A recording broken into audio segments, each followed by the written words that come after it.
Chers amis de l'histoire, bonsoir. Je voudrais vous présenter une frise historique française, précise, car je n'ai jamais trouvé en France une frise en continu et suffisamment précise. Bon, j'ai l'esprit cartésien, je suis un scientifique avec une mémoire visuelle et j'avais besoin d'avoir une frise donc en continu et précise. Donc j'ai dû la faire moi-même et je vous la présente et je vous la donne en téléchargement gratuit sur mon site chiffre21.free.fr. Alors cette frise se présente sous forme de fichier A4 en PDF en téléchargement gratuit. Donc moi je l'ai imprimé sur une fiche Bristol un peu plus solide qu'une feuille normale. Et si vous voulez donc l'afficher en continu, elle mesure quand même 7 mètres de long, donc il faut avoir donc des murs à disposition. Et autrement, vous pouvez bien sûr l'afficher en 3 mètres, plus 3 mètres, plus 3 mètres, l'une en dessous de l'autre, si vous avez un mur de 3 mètres par exemple. Ensuite, alors donc pour ce faire, vous avez des petits pointillés ici, à gauche, avec un petit ciseau. Donc il faut découper sur cette ligne. Ensuite, vous superposez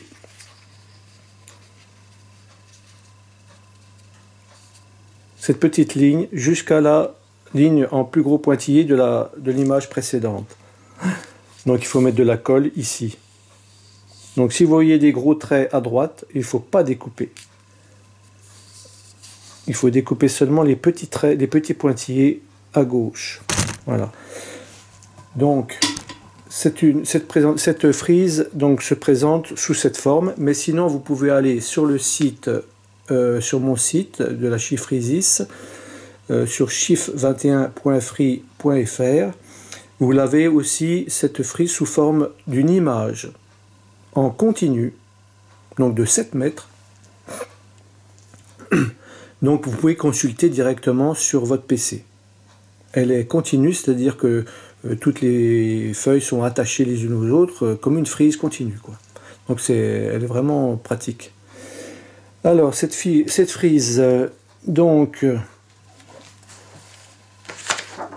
elle commence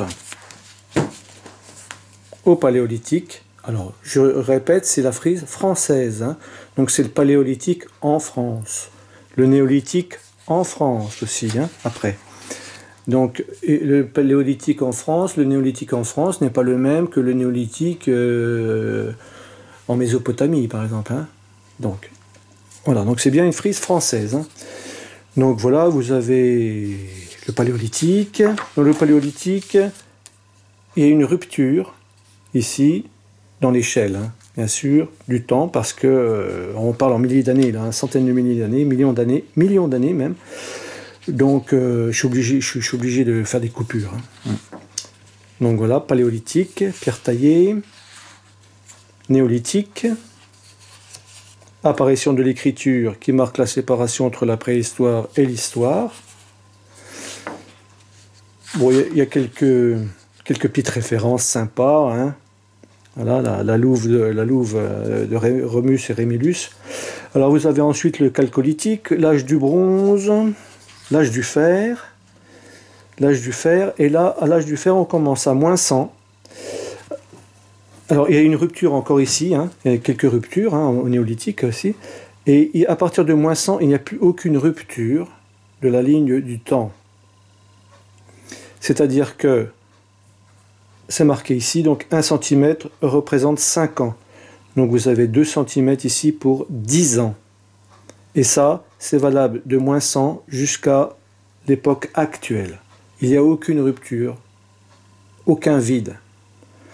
À partir de ce moment-là, n'importe quelle année en France, vous pouvez savoir quelle est la dynastie ou le régime politique en haut, et vous pouvez savoir quel est le chef de l'État ici, dans cette ligne-là. Donc là, on commence avec les des empereurs romains, hein. Triumvirat avec César, le Auguste ici, vous avez les Julio-Claudins, les Flaviens, les Antonins, hein, avec Néron ici, Tibère, donc les Sévères, les généraux empereurs. Donc là c'est assez compliqué, hein, c'est assez complexe, puisque cette frise est complète, hein, et très précise. Voilà, donc ça... on continue avec les Constantiniens, les Valentiniens, etc. Et on arrive à l'année 476, très importante, puisque le dernier empereur romain, Romulus Augustus, a été déposé en 476, qui marque la fin de l'Empire romain d'Occident. Et ça marque aussi la séparation entre l'Antiquité et le Moyen-Âge. Donc le haut Moyen-Âge. On est le haut Moyen-Âge. Donc on commence, donc les barbares ont envahi la Gaule. Et c'est le début de la dynastie des Mérovingiens. Alors on n'a que le début ici, la suite est après. Hein. Mérovingiens, avec Clovis, hein, et tous les Mérovingiens. Alors chez les Mérovingiens, c'est particulier parce qu'il y a une différence. La France est coupée entre la Neustrie et l'Austrasie. Donc vous avez les chefs d'État de la Neustrie et de l'Austrasie séparément. Et parfois, un seul roi règne à la fois sur l'Austrasie et sur la Neustrie, donc là il est en blanc. Alors les Mérovingiens se terminent avec les rois fainéants, Childéric III. Et bon, ici il y a un petit problème, j'ai eu un petit problème avec Word, que j'étais obligé de couper ici, hein. Mais le principe est le même, hein. On découpe là, et on superpose ici, hein. Donc la dynastie des Mérovingiens se termine, et le début des Carolingiens, avec Pépin le Bref, qui a donné Charles Ier le Grand, c'est-à-dire Charlemagne. Bon, alors les Carolingiens, on passe rapidement. Les Carolingiens se terminent ici avec Louis V, et on a la séparation entre le haut Moyen-Âge et le bas Moyen-Âge. Et donc, avec le début des Capétiens avec Hugues Capet. Donc ici, le C, le Capétien. Hein. Voilà, donc, vous pouvez, bien sûr, garder ces fiches comme ça, les unes sous les autres, dans un dossier, au lieu de l'afficher au mur, si vous n'avez pas 7 mètres de long. Hein. Mais, vous voyez, quand on l'affiche au mur, l'intérêt, c'est de voir en continu ce qui est en haut là, ici. Par exemple, les Capétiens, ça s'étale sur au moins 3, 4, 5 fiches. Donc, quand on les a dans un dossier les unes sur les autres, c'est moins lisible, quoi. Voilà. Donc, vaut mieux quand même l'afficher ou la regarder sur le PC en frise continue, en image. Hein. Voilà. Donc, ici, les Capétiens. Alors, Capétiens, ligne directe. C'est marqué ligne directe. Bon, bah alors, qu'est-ce qu'il y a ici? Philippe Ier, Louis VI le Gros. Les débuts des croisades. Croisade 1. Les Templiers, les Hospitaliers, etc. Ce sont quelques détails. Croisade 2, croisade 3, jusqu'à la croisade 8 et 9, ici. Donc, Capétiens, ligne directe, se termine ici. Ensuite, nous avons les Capétiens. Alors, en bleu, c'est les Capétiens. Valois direct. Capétien Valois direct. Philippe VI de Valois qui commence. Qu'est-ce que vous avez Louis XI dans les Valois directs. Hein. Ensuite, vous avez les Valois Orléans avec Louis XII seul représentant. Ensuite, vous avez la Valois Angoulême. Valois Angoulême avec François Ier, 1515. Et ensuite, après les Capétiens Angoulême, vous avez les Valois Angoulême, vous avez les Bourbons. Donc la ligne capétienne se termine. Les Bourbons avec Henri IV. Ouais, il est Louis XIV ou XVI. Ensuite, la Première République, enfin la Révolution de 1789, ici. Première République, Premier Empire avec Napoléon Ier. Alors ici, vous avez ces petits rectangles de couleur bleu et rouge qui indiquent qu'il y existe, avec la chiffre ISIS, des frises spéciales plus précises. Alors j'ai une, mais celle-là, elle sera en téléchargement sur le site aussi. Une frise spéciale pour la Révolution, une frise spéciale pour Napoléon, avec toutes les victoires et les défaites de sa campagne.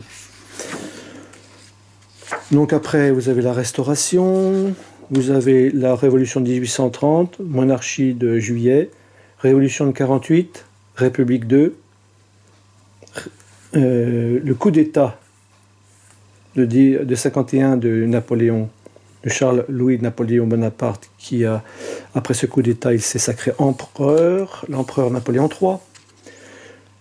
Et après, donc Napoléon III, nous n'avons plus que des républiques. Donc la Troisième République, donc avec toute la succession de tous les présidents de la République. Et bien sûr, on arrive à la Cinquième République et ma frise se termine à Sarkozy. Après Sarkozy, ben, ma foi, vous continuerez vous-même, il y a de la place, vous ferez un petit peu de dessin. Ensuite, bien sûr, cette frise est accompagnée par une légende, avec tous les sigles, ici c'est les croisades, tous les sigles, toutes les explications, les sigles OAS, OCDE, ce que ça veut dire, quoi. Voilà.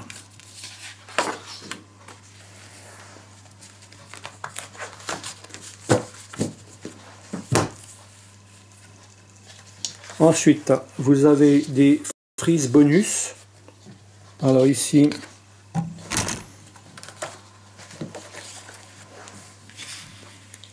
les temps géologiques, le précambrien, l'ère primaire ou paléozoïque, l'ère secondaire, mésozoïque, ensuite l'ère tertiaire et l'ère quaternaire. Ici, donc les dates. Ici, l'évolution du règne végétal en fonction du temps. Ici, l'évolution des animaux en fonction du temps. Et ici, les apparitions des différentes chaînes de montagnes. Chaîne hercynienne, les Appalaches, les Andes, les Rocheuses, les Pyrénées, Himalaya et les Alpes. Voilà. Ça, c'est une frise bonus. Deuxième frise bonus, vous avez chronologie de l'univers.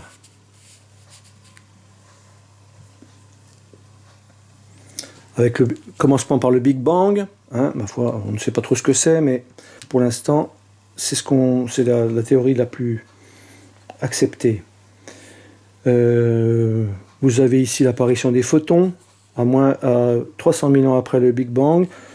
Les photons sont libérés et l'univers devient transparent, devient visible. On peut revenir avec les télescopes jusqu'à cette date. Puisqu'avant les photons étaient piégés et on ne peut pas observer l'univers avant cette date. Donc voilà, il y a différents événements qui sont indiqués. Ensuite, encore en frise bonus, vous avez la chronologie d'une étoile. Donc beaucoup de chronologie. Une fois que je suis parti, je ne peux plus m'arrêter. Alors, naissance d'une étoile. Voilà, 10 milliards d'années. Par exemple, pour le Soleil, la naissance à 0, le Soleil est... Excusez-moi. La date actuelle est de 5 milliards d'années, c'est son âge.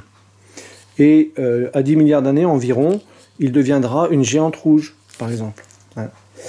Voilà. L'hydrogène se transforme en hélium par la